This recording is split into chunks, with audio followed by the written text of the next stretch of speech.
जय हिंद साथियों, स्वागत है आप सबका अपने परिवार मौर्य एजुकेशन 07 में। कैसे हो आप सब गाइस? आशा करते हैं कि आप अच्छे ही होंगे और आपकी पढ़ाई बहुत अच्छे ढंग से चल रही होगी, क्योंकि आपके बोर्ड एग्ज़ाम बहुत पास में आ चुके हैं। आपका बोर्ड एग्ज़ाम्स आज से नियर अबाउट 20 डेज़ के बाद है, 20 दिनों के बाद आपका बोर्ड एग्ज़ाम है। तो बोर्ड एग्ज़ाम से पहले मैं इस वीडियो को इसलिए लाना इम्पॉर्टेंट समझता हूँ कि कुछ बच्चों को तो आता बहुत कुछ है, बट वो उनकी लिखावट, उनको क्वेश्चन का आंसर कैसे देना, उनका क्वेश्चन का उत्तर कैसे देना है, ये चीज़ आपको नॉलेज नहीं होती है। और ये बहुत अच्छा ये आपका मायने करता है कि आपके नंबर कैसे कितने काटे जाते हैं। तो उसको कम करना है कि जो आपके नंबर काटे गए हैं कहाँ पर काटे गए हैं, आपके उत्तर देने के तरीके पर भी आपका आंसर नंबर काट लिया जाता है। तो आज इस वीडियो में हम यही डिस्कस करने वाले हैं कि आपको बोर्ड एग्ज़ाम में क्या करना है, किस तरीके से आपको क्वेश्चन को सॉल्व करना है, किन क्वेश्चंस में कितना समय देना है, ये सारी चीज़ें इस वीडियो में हम लोग डिस्कस करेंगे। सो गाइज, अगर इस चैनल पर आप नए हैं तो प्लीज़ चैनल को सब्सक्राइब कर लीजिए और अपने मौर्य एजुकेशन 07 फैमिली का आप हिस्सा बन सकते हैं। तो गाइज, आज के इस लेक्चर में हम लोग डिस्कस करने वाले हैं कि बोर्ड परीक्षा में अच्छे अंक कैसे प्राप्त करें, किस तरीके से हम लोग अच्छे अंक प्राप्त कर सकते हैं बोर्ड एग्ज़ाम में। कभी कभी क्या होता है कि जो स्टूडेंट होता है वो बहुत सारे क्वेश्चन करके आते हैं, बहुत अच्छे तरीके से आपका क्वेश्चन आते रहते हैं, आपको आता रहता है, काफ़ी चीज़ें आती रहती हैं, आप क्वेश्चन को करके आते हैं लेकिन आपका रिजल्ट अच्छा नहीं आता। उसका रीज़न ये है कि आपको बहुत कुछ आता रहता है लेकिन आपका लिखने का तरीका अच्छा नहीं है। ठीक है, आपको उत्तर देने का, आंसर लिखने का ढंग सही तरीके से नहीं पता है। तो चलिए हम लोग सबसे पहले डिस्कस करने वाले हैं कि इस जो आप बोर्ड एग्ज़ाम देने जा रहे हैं, जो आपका 16 फेब से है, आपका 16 या 17 फेब से जिसका भी आपका है, ठीक है, हिंदी का पहला पेपर है आपका 16 फेब को। तो वहाँ पे आपको उस एग्ज़ाम में आपको क्या करना है और क्या नहीं करना है। सबसे पहले आपको क्वेश्चन पेपर आपको बाद में मिलेगा, पहले आपको आंसर सी वो आपका कॉपी मिलेगी। तो कॉपी में आपको क्या करना है, वहाँ पे आपको अपना रोल नंबर फिल कर देना है। ये आपको वहाँ पे अनुक्रमांक जो दिया रखा होता है, आपको एडमिट कार्ड में जो दिया रहता है वो आप फिल कर लेना है। उसके बाद आपको क्या करना है, वहाँ पे आपका इस बार OMR सीट भी मिलेगी। तो OMR में भी आपको वहाँ पे नाम फिल करना होता है। ठीक है, और एक चीज़ यहाँ पे ध्यान रखना कि अगर आपको OMR सीट मिलती है तो आप उसमें कटिंग पिटिंग नहीं करेंगे। अगर आपने वहाँ पर गलत कर दिया कुछ भी अनुक्रमांक में या भी जो भी सारी चीज़ें दे रखी हैं, अगर उसमें आपने कुछ गलत भरा तो कंप्यूटर आपके OMR सीट को एक्सेप्ट नहीं करेगा। और हाँ, एक चीज़ ये अफवाह बहुत ज़्यादा तरीके से फैल रही है कि अगर जो शुरुआत के 20 क्वेश्चन है, इस बार का जो पैटर्न हुआ वो चेंज हो गया है, क्वेश्चन आने के पैटर्न चेंज हो गया है कि इस बार ये हो गया है कि 1 से लेकर के जो 20 तक क्वेश्चन होंगे, शुरुआत के जो 20 क्वेश्चन होंगे वो आपके ऑब्जेक्टिव क्वेश्चन होंगे। कैसे ऑब्जेक्टिव क्वेश्चन होंगे? तो इस समय सबसे ज़्यादा बच्चों को परेशान करने वाली बात यह है कि बच्चे बहुत ज़्यादा परेशान हो रहे हैं। तो मुझसे पूछ रहे थे कि सर आप ये बताइए कि हमारे स्कूल में टीचर ये बता रहे हैं कि आपके अगर 1 से लेकर जो 20 तक OMR सीट में आपको जो आंसर फिल करना है, ऑब्जेक्टिव क्वेश्चन है, उनके आंसर जो फिल करने, अगर उसमें से एक भी गलत हो गया तो क्या आपके पूरे के पूरे नंबर कट जाएंगे? तो मैं उनको बताना चाहता हूँ कि ऐसा बिल्कुल नहीं है। आपका अगर जो क्वेश्चन गलत होगा उसी का सिर्फ मार्क्स काटा जाएगा और किसी क्वेश्चन का मार्क्स नहीं काटा जाएगा। क्लियर है? तो इस जो आपको यहाँ पे गलत इन्फॉर्मेशन मिली है किसी के द्वारा, बाय चांस किसी टीचर ने दे दिया हो या किसी और ने दे दिया हो, तो ऐसा बिल्कुल भी नहीं है। आपका जो आंसर गलत होगा सिर्फ उसी का नंबर कटेगा। ये नहीं कि आपका 1 से 20 नंबर तक जो आपका OMR सीट में फिल करना है, जो अगर आपने गलत उत्तर दे दिया है तो पूरे के पूरे आंसर यानी पूरे के पूरे 20 नंबर नहीं काटे जाएंगे। जो क्वेश्चन आपका गलत हुआ वही सिर्फ काटा जाएगा। चलिए, तो आपको OMR फिल किस तरीके से करना है, पहले हम यहाँ पे बात कर लेते हैं OMR फिल कैसे करना है आपको। ठीक है, देखिए यहाँ पे जैसे आपको रोल नंबर दिया होगा, सपोज कि आपका जो रोल नंबर है, हमारा है, आपका किसी का भी हो सकता है, 15, 13, 31 है, 12 है और 23 है। ये किसी का क्या कहते हैं, ये हो गया आपका अनुक्रमांक नंबर, रोल नंबर हो गया। तो आपको जैसे फिल करना है तो वहाँ पे इस तरीके से बॉक्स बने होंगे। ठीक है, कितने अंक हैं? 2, 2, 4, 2, 6, 2, 8।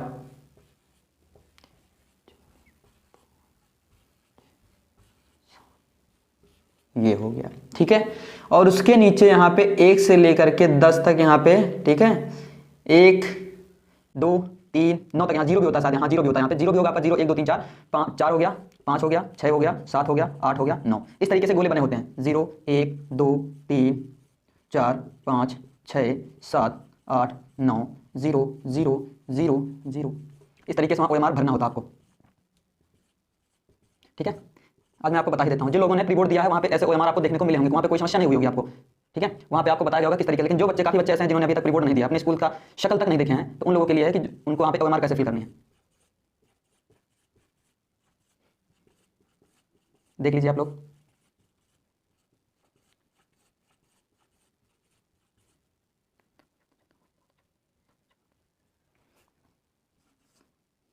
सात, देख लीजिए आप,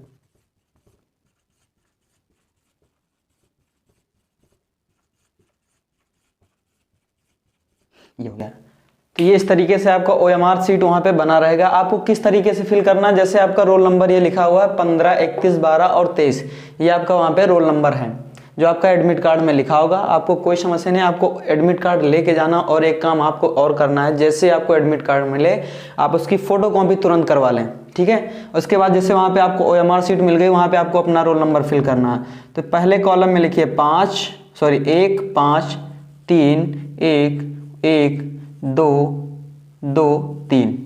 अब यहाँ पे लिखा हुआ है 1, तो जहां पे इस लाइन में 1 वाला कॉलम होगा उस वाले कॉलम को हम लोग ब्लैक पेन से काला कर देंगे, ठीक है। इस तरीके से हमें फिल करना होता है।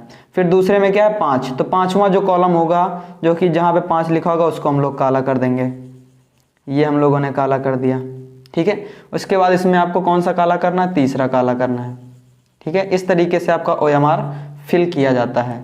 इसमें आपको फर्स्ट, इसमें आपको फर्स्ट, इसमें आपको सेकंड, इसमें आपको सेकंड फिल करना है, और इसमें आपको कौन सा 3 नंबर फिल करना है, जहाँ पे 3 लिखा होगा वो वाला फिल कर देंगे। इस तरीके से आपकी OMR सीट फिल की जाती है, ठीक है। ये हो गया आपका OMR सीट फिल करने का तरीका। अब जैसे कोई क्वेश्चन दे रखा है, किसी क्वेश्चन में आपको दे रखा है कि आपका सपोज किया ये चौथा क्वेश्चन है, और चौथे क्वेश्चन में आपको पता है कि कौन सा ऑप्शन सही है। यहाँ पे ऑप्शन दिया रहेगा A B C D, इस तरीके से ऑप्शन में दे रखा। आपने क्वेश्चन पेपर में देखा कि आपका जो आंसर है वो आपका 4 का C सही है, C नंबर सही है, तो आपको क्या करना है, 4th का C को ब्लैक कर देना है, इसको काला कर देना है। ये हो गया।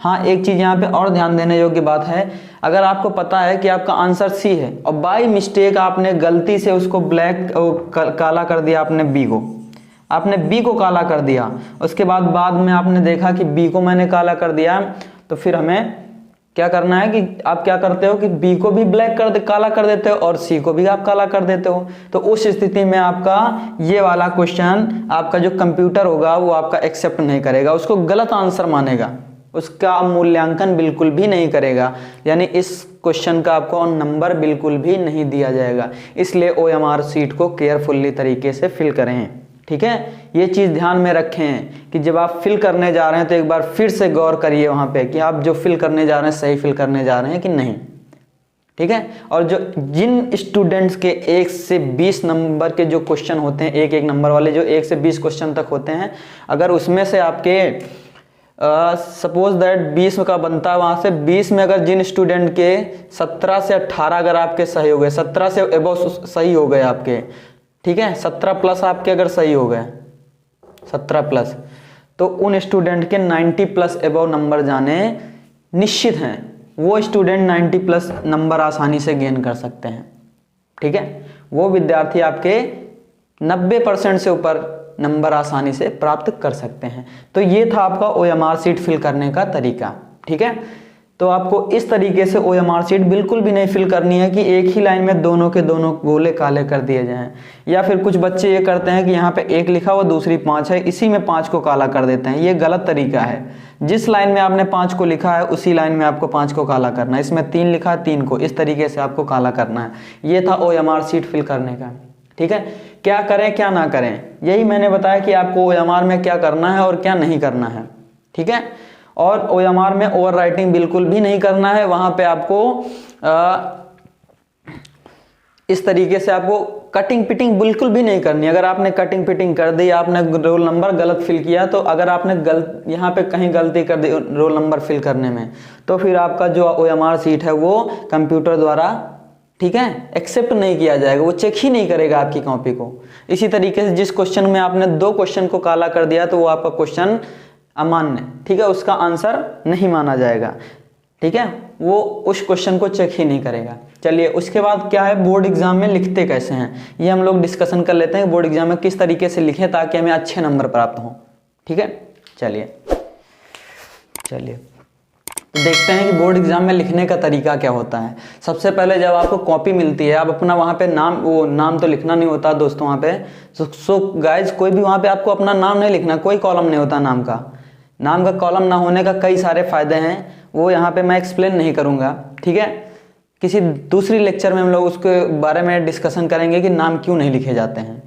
चलिए, तो इस वाले में हम लोग बात करेंगे कि किस तरीके से आपको लिखना है। जैसे हमें या आप लोगों को किसी को भी अच्छा दिखना होता तो क्या होता है, अच्छे अच्छे कपड़े पहनते हैं, खुद को अच्छे से सजा लेते हैं ना, तब अच्छे दिखते हैं। वैसे ही अगर आपकी कॉपी को अच्छे नंबर चाहिए, कोई भी एग्जामिनर आपकी कॉपी को देखे तो उसको नंबर देने में भी अच्छा लगना चाहिए कि हाँ, इस बच्चे ने कितने अच्छे तरीके से कॉपी को लिखा है, कितने अच्छे तरीके से आंसर्स को लिखे हैं, कि वो ऑटोमेटिक बाध्य हो जाएगा आपको नंबर देने के लिए, ठीक है। उसकी इच्छा नहीं होगी नंबर देने की, तब भी वो देगा, क्योंकि वो सोचेगा बच्चे ने इतने अच्छे तरीके से, इतने अच्छे ढंग से क्वेश्चन के आंसर को रिप्रेजेंट किया है, तो उसका आंसर बहुत अच्छे ढंग से लिखा है, तो वो जो एग्जामिनर होगा, जो कॉपी चेक करने वाला होगा, वो आपको अच्छे नंबर देने के लिए बाध्य रहेगा, ठीक है। तो किस तरीके से आपको लिखना है, सबसे पहले जब आपको कॉपी मिलती है तो आप अपने रोल नंबर वगैरह जो भी सारी फॉर्मेलिटीज़ हैं उनको पूरी करिए। उसके बाद आपको क्या करना है, कॉपी को सजाने का तरीका यह है कि दोनों तरफ आपको क्या करना, लाइन खींच लेनी, हाशिया बना लेनी है। मेरा एक्सपीरियंस है, मैंने बोर्ड एग्जाम दिया है, मेरे भी अच्छे 90 अबव नंबर आए हैं, 90% से अबव नंबर हैं। इस वजह से मैं अपना एक्सपीरियंस शेयर कर रहा हूँ कि आपको कॉपी किस तरीके से लिखनी है। बहुत से ऐसे स्कूल्स हैं जहाँ पे कॉपी को किस तरीके से लिखना है ये बताया जाता है, लेकिन बहुत से ऐसे स्कूल्स हैं जहाँ पे ये सारी चीज़ें नहीं बताई जाती हैं, ठीक है। तो आपको आंसर लिखने का तरीका यह है कि जब आपको कॉपी मिलती है तो वहाँ पे आप पहले दोनों तरफ आपको हाशिया बना लेना है, क्लियर, ठीक है। पटरी से आपको लाइन, स्केल से आपको लाइन खींच लेनी है, स्केच पेन से, ब्लैक स्केच से, और उसके बाद हाशिया बना लेना है। फिर आपको क्या लिखना है, वहाँ पे आप हिंदी या इंग्लिश दोनों में लिख सकते हैं अट्रैक्टिव तरीके से। किस तरीके से, जैसे आपको पहला क्वेश्चन मिल गया, पहले क्वेश्चन का आंसर लिखना है, तो यहाँ पे लिखना है हिंदी में। आप अगर आप लिखना चाहते हैं तो लिखेंगे प्रश्नोत्तर नंबर, बीचों बीच में हेडिंग डालिए प्रश्नोत्तर नंबर। सपोज किया 5वां क्वेश्चन है तो क्वेश्चन ये प्रश्नोत्तर नंबर 5 हो गया, ठीक है, ये हो गया। अब उसके बाद यहाँ पे आपका इस तरीके से आपको लाइन खींच लेना है दोनों तरफ, ठीक है। ताकि इसलिए खींचना है कि आपकी जो कॉपी यहाँ तक होती है इस तरीके से, ठीक है, ये यहाँ से इस तरीके से आपकी कॉपी हो गई। यहाँ पे आपने बीचों बीच में डाल दिया प्रश्नोत्तर नंबर। इतनी जगह इसलिए छूटी है क्योंकि हम यहाँ से लिखना पैराग्राफ से शुरू करेंगे इस तरीके से। जैसे लिखना है हमारे भारत, हमारे देश का नाम, हमारे देश का नाम भारतवर्ष है,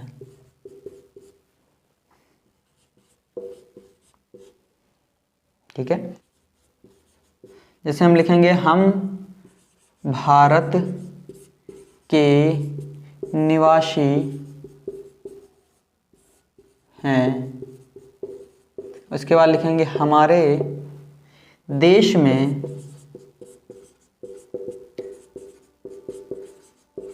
विभिन्न जाति के लोग तथा विभिन्न वेशभूषा के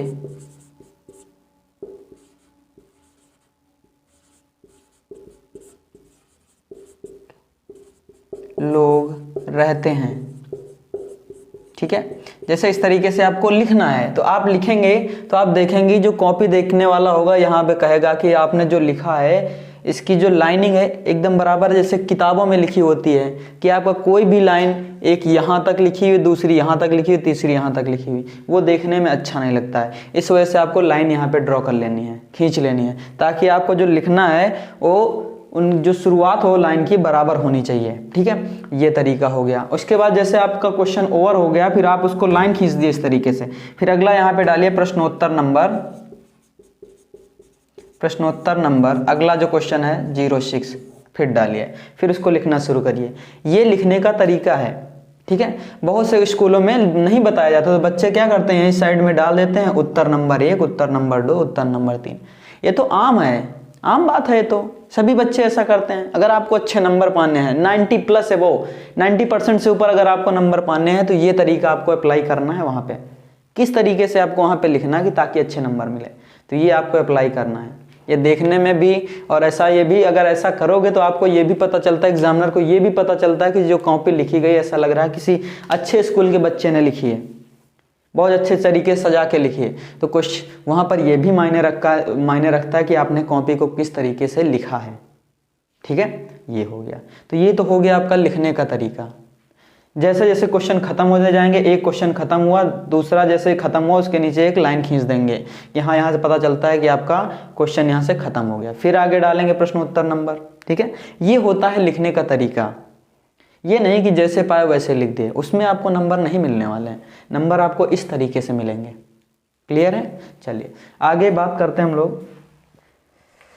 आगे बात करते हैं कि किन क्वेश्चंस को अटेम्प्ट करना है, किसको नहीं करना है।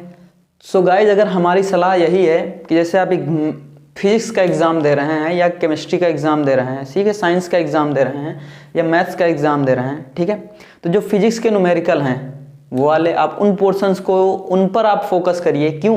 क्योंकि वो जो नंबर दिलाते हैं ना मैथ्स के वाले, जो आपके न्यूमेरिकल्स होते हैं वो फिक्स नंबर दिलाते हैं। फिक्स का मतलब अगर आपने सही किया तो आपको पूरे के पूरे नंबर मिलेंगे।